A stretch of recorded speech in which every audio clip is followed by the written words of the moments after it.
Bismillahi walibni warohil kudus al ilahul wahid. Demi nama Bapa, Putra dan Rohul Kudus ketiganya yang esa. Shalom sahabat yang dikasih oleh Tuhan, berjumpa kembali dengan saya di channel ini. Terima kasih buat teman-teman yang terus mendukung perkembangan channel ini dengan cara subscribe, like, komen, dan share. Tuhan memberkati kita. Sobat yang dikasih oleh Tuhan, di zaman ini kita tidak boleh sebenarnya mengandalkan kekuatan tekanan. Kita harus membuktikan bahwa apa yang kita yakinin itu benar dan ditunjukkan secara dewasa melalui kajian-kajian dan literatur-literatur yang bertanggung jawab.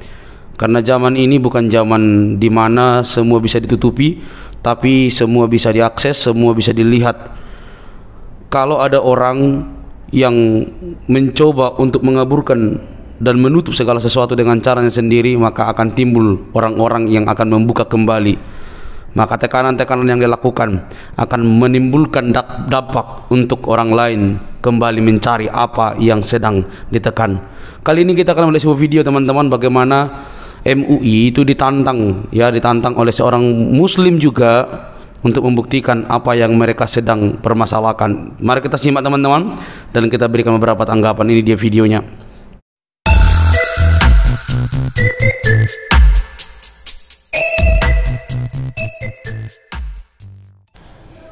Saya sampaikan seperti itu, bahwa kau MUI, kalau kau tidak sanggup meluruskan apa yang disampaikan oleh Sunnah Nabi, itu saya yang luruskan. Tapi ada yang tidak boleh, tidak bisa diluruskan karena memang benar.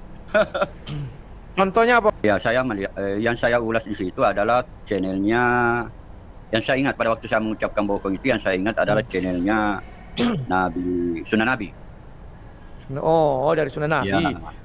Maksud saya begini, kan sudah ada sebelumnya itu video Sunnah Nabi yang saya bahas. Jadi saya ingin bahwa hal-hal yang seperti itu coba kamu Majelis Ulama luruskan saja. Ya. Apakah penjelasannya seperti itu? Karena pendapat ulama tentang satu ayat saja itu berbeda-beda sekali. Demikian pula tentang hadis misalnya, ya begitu. Bukan saya mengatakan begitu. Nah, ya saya sekarang, maksud saya Majelis Ulama, kalau ada Majelis Ulama mendengarkan seperti itu, tidak usah diblokir itu orang atau ditangkap itu orang. Karena kalau sebaliknya di Islam itu di WA saya itu ratusan ribuan orang Islam, malah dia gambar itu alat vitalnya Tuhan Yesus. Itu kan lebih luar biasa lagi. Ya seperti saya pernah lihat itu. Termasuk si Julius. Iya, si Julius itu. HMC. Iya. HMC. Dia gambar itu alat vitalnya. Jadi kalau saya ngomong alat vital, ya karena ada yang menggambar. Gambar. Siap. Malah lebih ngeyel lagi orang seperti itu. Dibanding misalnya melihat bokong, begitu. Jadi apple to apple. Saya ingin itu adil di dalam menyampaikan permasalahan ini. Begitu. Oke, Pak, saya mau tanya lagi nih. Tadi saya sudah tonton live Bapak itu ya. Bapak pernah mengingatkan, saya tahu itu. Nggak usah pala kalian utaati kitab Kristen ini, karena nanti kalau orang itu sampai mulai masuk ke dalam ranah pencarian kitab Islam ini juga banyak yang lucu-lucu misalnya gitu, banyak yang aneh-aneh, yang unik, yang kalau mereka mengungkapkan, itu menjadi kalian menangis, kira-kira begitu tadi. Termasuk Quran, termasuk tuduhan Al-Quran, di dalam Al-Quran itu yang mengatakan kitab-kitab sebelumnya itu dipalsukan. Jadi misalnya Taurat dipalsukan, Injil dipalsukan. Malah asbabun nusulnya itu lucu. Lucu itu. Kok bisa? Iya. Coba gimana? Karena katanya begini, di asbabun nusulnya itu. Yang asli itu tertulis Nabi Muhammad itu tampan atau rambutnya begini-begini. Yang menarik perhatian saya itu kulitnya, warna kulitnya biru. Yang dirubah itu jadi Alkitab dirubah menjadi Nabi Muhammad itu warna kulitnya biru. Jadi baik itu warna kulit biru di yang sebagai koreksi dengan yang dikoreksi, kedua-duanya tidak ada di dalam Alkitab. Ya, tanda-tandanya Nabi menurut Al-Quran itu, kalau tidak salah itu di Quran surat 2 ayat 70 di Al-Baqarah itu. Ya, jadi baik baik yang benar maupun pembenarannya yang dirubah, kedua-duanya tidak ada. Oh, jadi Pak Ibnu, sebentar, Pak Ibnu kalian mau mengatakan bahwa Al-Quran itu pernah dirubah dari warna biru menjadi warna putih? Iya, asbab nusulnya, asbab nusulnya. Alkitab yang dirubah. Karena menurut Al-Quran katanya di Alkitab itu ada tanda-tandanya Nabi Muhammad. Rambutnya begini-begini, warna kulitnya, pokoknya tampang baiklah. Dirubah menjadi kulitnya berwarna biru. Dulu yang perubahan berwarna biru. Ya. Itu asbabun nusul. Saya mau tanya dulu. Ya, saya dulu pernah mendengar orang Muslim berkata tentang keramahan Nabi Muhammad. Waktu itu dilempar giginya patah katanya. Ya. Pernah dengar nggak itu? Ya pernah. Waktu di Taif. Nah, berarti Taif. orang kan bisa menggambarkan bahwa kalau dibuat gambar Nabi Muhammad, kalau tidak ompong berarti palsu. Yang asli harus itu ompong. juga saya pikirkan itu. Jadi kalau Nabi Muhammad itu tertawa lucu. Iya. Ya. Lucu, ya. Saya juga pernah pikirkan memang itu. ada Kalau itu Nabi hadisnya, Muhammad giginya patah, bagaimana kalau dia tertawa, tersenyum? Kan kelihatan ompongnya. Iya. Dulu belum ada tambal gigi ya? Belum ada. Iya. Nah, itu kenapa ulama tidak menjelaskan itu? Kenapa ulama tidak menjelaskan itu? Ya. Nah, berikutnya Pak, bisa nggak Pak kasih dikit lah fikih yang tadi itu huruf depannya apa? Huruf depannya fikih apa gitu? Tidak boleh. Karena sangat Pak. Ya karena sangat sensitif. Nggak apa-apa. Karena begini. Kan ada bukunya Pak, buku itu udah diproduksi. Kalau orang baca itu kayak membaca buku 18 tahun ke atas. Dia bisa naik libidonya. Ya. Aduh, jadi penasaran aku. Kenapa saya mengatakan begitu? Karena saya pernah baca. Itu menjadi masalah. Dan libido Bapak waktu masih tahun berapa itu? Yang jelas tahun 80-an ya. Antara tahun 90 80. Berarti bisa kita googling fikih terbitan tahun 80-an ya Pak ya? Enggak bisa dapat kalau cara begitu, enggak. Oke lah. Nanti ketemu itu kalau memang ditulis fikih begini, itu baru bisa dapat. Itu kalau ada yang menulisnya, karena masalahnya begini, waktu itu saya tidak membacanya di Google, enggak. Memang di buku. Jadi masih ada itu buku yang pernah saya baca, tidak ada di Google. Ada buku-buku klasik yang pernah saya baca, bahkan saya pernah beli, itu tidak ada di Google. Nah, termasuk Pak Ibnu. Ya. Termasuk kitab apa? Ya kitab anekdot kaum sufi. Belum ada saya lihat itu. Saya pernah cari anekdot kaum sufi, kemudian kaifa ara Allahu, bagaimana melihat Allah. Kemudian buku pembelaan tarekat Naqsabandiyah juga tidak ada. Belum ada. Masih ada beberapa buku yang pernah saya baca, maka saya beli. Belum ada yang memasukkannya, mencetaknya, menulisnya, menguploadnya di internet belum. Di Google ya. Ya di Google. Pak, saya mau tanya ini Pak Ibnu. Kalau fikih ini ada nggak sohi dengan doifnya kira-kira? Atau ada nggak palsu dengan aslinya? Atau ada nggak yang ini dengan bidat? Ada nggak kira-kira? Ya tidak begitu. Itu dibahas tidak begitu. Itu dibahas dari hadis. Oh. Kuat dalilnya. Ya jadi punya dalil. Dalilnya adalah hadis. Hanya saja perlu diperiksa apakah hadis itu dhaif, lemah atau bagaimana. Bersumber dari hadis. Misalnya Pak, saya nanti coba ketik di fikih kehidupan rumah tangga Nabi, kira-kira masuk nggak tuh nanti ya? Nggak dapat. Bohong ini Pak Ibnu, pasti dapat ini nanti. Ya coba saja. Tapi tidak begitu cara mencarinya. Itu pun kalau sudah ada yang menulisnya, yang memasukkannya ke internet. Dan saya khawatirkan belum ada yang menulisnya, karena agak langka juga buku-buku begitu, kan buku-buku klasik. Bapak baca dulu bahasa Indonesia atau bahasa Arab? Tadi ada beberapa buku yang pernah saya baca, belum ada di internet. Ya. Yang Bapak baca dulu bahasa Indonesia atau bahasa Arab? Bahasa Indonesia. Sudah ulama-ulama yang berbahasa Indonesia yang menulisnya. Oh, berarti orang Indonesia ya, ulama Indonesia Pak? Iya, ulama Indonesia. Siap, oke lah. Pak Ibnu, itu saja yang mau saya tanyakan. Ada yang mau Pak Ibnu sampaikan sebagai penutup? Silakan Pak. Ya, hanya saya ingin menyampaikan tadi karena saya mendengar ada misalnya lapor polisi. Saya yang lebih dulu melaporkan ke polisi, itu Majelis Ulama Indonesia. terkait peristiwa Pak Ahok dulu itu, Al-Maidah 51. Jadi kalau berani ya silakan saja. Apa laporan laporan Bapak waktu itu? Ya, tentang fatwa menyatakan Pak Ahok bersalah. Itu kan proses cara kerjanya Majelis Ulama itu tidak benar. Seharusnya itu yang mau dipatwakan bersalah itu harus dihadirkan pada waktu itu dan harus ada pembelaan dari dia. Tidak boleh itu menyatakan orang bersalah tanpa menghadirkan orang itu untuk melakukan pembelaan. Itu zalim namanya, itu zalim, perbuatan zalim.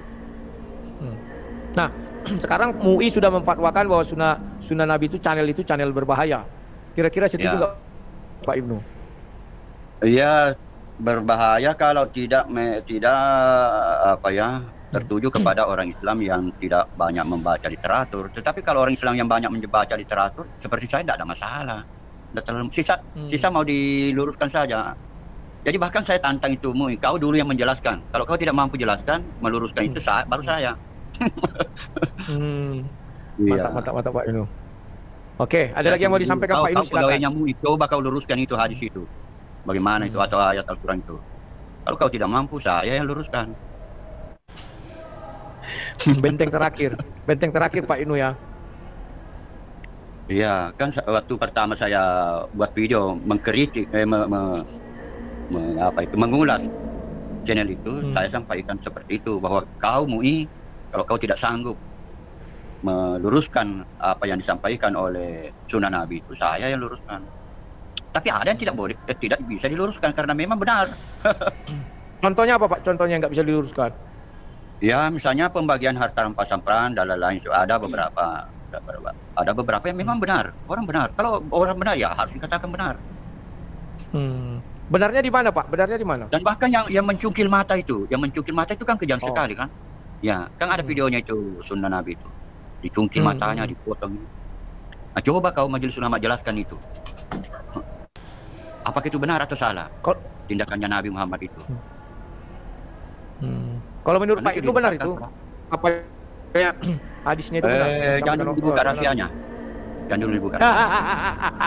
Saya mau tahu kemampuannya ulama Indonesia. Siap, mantap kali Pak Ibnu. Oke lah. Ya. Ada lagi yang mau disampaikan Pak Ibnu? Ya, tidak ada lagi. Karena malah saya besok lagi saya tambah lagi itu seri ketiga. Oke Pak Ibnu, kalau gitu selamat malam ya Pak. Ya, sama-sama. Oke, terima kasih. Saya izin sekarang, besok saya reaksi lagi Pak, punya Bapak ya. Oke, silakan diulas video saya. Terima kasih Pak Ibnu, selamat malam. Ya. Kalau andai kata kawan, orang muslim banyak seperti Pak Ibnu ini berkata jujur kan ya kan, tidak boleh kita apakan. Waduh. Percayalah kalian kawan, asik kita hidup di Indonesia ini ya. Tadi Pak Ibnu bilang, jadi jawabnya apa Pak? Aku bilang yang mencungkil mata itu kan ya. Nanti jangan dibocorkan dulu. Biar MUI menjawab. Mana mau MUI menjawab Pak? Aduh. Kalau sampai MUI berani menjawab atau membuat video untuk mengulas sunnah Nabi, aduh, luar biasa aku bilang, kuangcungi jempol. Dan kita nanti bisa menyaksikan pertarungan data dengan data. Sanggup nggak MUI menghadapi sunnah Nabi itu? Dan Pak Ibnu bilang kalau mereka nggak sanggup, saya sanggup katanya. Kan luar biasa kawan. Dia hanya menunggu Pak MUI lebih dahulu membuat apanya. Setelah Pak MUI membuat, baru dia Pak Ibnu bersedia sebagai benteng terakhir. Saya mau lihat dulu kecerdasan mereka. Wah, luar biasa nih Pak Ibnu nih. Bicara kecerdasan pula sama Pak MUI. Ya jangan hanya cerdas buat fatwa ya, katanya tanpa melalui pengadilan. Dalam artian hadirkan dulu syawatnya baru. Baik teman-teman yang dikasih oleh Tuhan, kira-kira apa respon teman-teman ketika mendengarkan apa yang disampaikan oleh Pak Ibnu Kalam dalam video kali ini teman-teman, dari awal hingga terakhir dalam sesi diskusi antara sang debater dan Ibnu Kalam? Saya jujur saya sangat bersuka cita. Kenapa bersuka cita? Justru apa yang disampaikan oleh Pak Ibnu Kalam merupakan tanda bahwa dia dewasa di dalam memahami ajaran dan pernah membaca banyak literatur, sehingga dia tidak kepanasan ketika mendengar sesuatu yang mungkin tidak pernah didengar orang lain. Nah, tentu apa yang baru-baru ini terjadi kepada salah satu channel itu, ya di bagian orang mungkin tersakiti, terlukai oleh karena penggambaran-penggambaran sang baginda. Saya tidak setuju dalam arti secara keseluruhan, tetapi yang mau saya soroti dan saya setuju adalah apa yang disampaikan oleh Ibnu Kalam ini benar-benar menohok, benar-benar mendarat, benar-benar yang harus dilakukan oleh setiap orang, ya, harus membuktikan dengan cara yang elegan, dewasa. Caranya bagaimana? Ketika video-video atau catatan-catatan, unggahan-unggahan daripada pemilik channel tersebut dibuat di YouTube, maka seharusnya para muslim, para cendekiawan muslim mengcounter itu dengan jawaban-jawaban yang lebih bertanggung jawab, dalam arti dengan literatur yang paling sahih untuk membuktikan apakah yang disampaikan channel tersebut benar atau salah. Sekali lagi, saya tidak pro, tapi saya kepengen melihat dari sisi yang berbeda dan lebih menyetujui pendapat dari Pak Ibnu Kalam bahwa MUI seharusnya tidak ujuk-ujuk langsung melaporkan, bahkan mungkin menghapus channel tersebut dengan usulan-usulan mereka. Tentu ini bukan cara yang lebih bijak seperti itu, ya, bukan cara lebih bijak. Harusnya kalau memang itu salah, bukan lapor, bukan menghapus, bahkan bukan menuju ke Bareskrim untuk melaporkan bahwa itu menista dan segala macam, tetapi yang diperlukan adalah sebuah jawaban yang benar-benar membuat pemilik channel itu mengerti bahwa apa yang kamu sampaikan itu sebenarnya tidak tepat, ini yang tepat. Maka teman-teman yang dikasihi oleh Tuhan, ke depan ini kita akan lebih sulit menghadapi cara orang. Dengan media yang begitu hebat, maka akan ada banyak orang muncul yang akan membukakan fakta-fakta yang luar biasa tentang keyakinan yang ada di negara ini atau di Indonesia atau seluruh dunia. Mereka akan bermukim pergi ke luar negeri di mana kebebasan itu begitu dibertanggungjawabkan, maka mereka akan membongkar semua, maka Anda tidak bisa berbuat apa-apa. Karena apa? Karena ditemui banyak orang yang tidak dewasa yang akhirnya melaporkan si A, si B, si C dengan tanda kutip menista, dan seharusnya tugas yang dilakukan adalah menunjukkan literatur yang paling elegan, bertanggung jawab untuk membungkam setiap argumen-argumen seseorang mengenai keyakinan kita. Sekali lagi, saya tidak setuju dengan pemilik channel tersebut, tapi saya setuju jikalau ada orang yang bisa membantah tersebut. Bahkan permintaan daripada Ibnu Kalam itu benar-benar mendarat menurut saya. MUI harus membuktikan, harus membuat video tandingan untuk menjawab setiap apa yang disampaikan oleh pemilik channel tersebut. Jangan ujuk-ujuk melapor dan menghapus. Dan yang enak saja ketika Ibnu Kalam mengatakan kalau MUI tidak mampu, biar saya yang akan menjawab. Itu kan keren. Jadi kita harus mendidik orang lain, mendidik umat, mendidik banyak orang untuk mempertanggungjawabkan sesuatu yang diyakini melalui literatur-literatur yang paling tua, yang paling bertanggung jawab. Itu dia kuncinya. Ya, jadi jangan tidak perlu kepanasan lah, tidak perlu sebentar-sebentar menista, sebentar-sebentar begini begono gitu ya.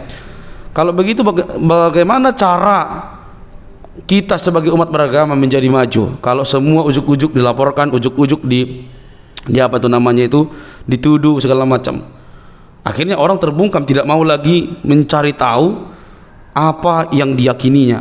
Karena kalau nanti dicari tahu lalu dibongkar ke buka umum, maka yang ada pelaporan, kan kurang dewasa seperti itu. Oke, jadi kita harus tunggu nih respon daripada MUI mengenai pendapat daripada Pak Ibnu Kalam untuk meluruskan setiap unggahan dari video-video daripada yang mereka permasalahkan. Bagi kami orang Kristen tidak ada masalah, tetapi bagi seorang yang ada di bangsa ini wajib memiliki pemahaman, semua punya hak untuk mempertanggungjawabkan dan juga membuka literatur terhadap apa yang ia yakini. Sampai di sini video saya teman-teman. Kiranya kasih Kristus yang menyelamatkan umat manusia dari dosa mengasihi bangsa ini, mengasihi kita, dan mengasihi kamu juga. Sampai ketemu di video selanjutnya. Bye bye.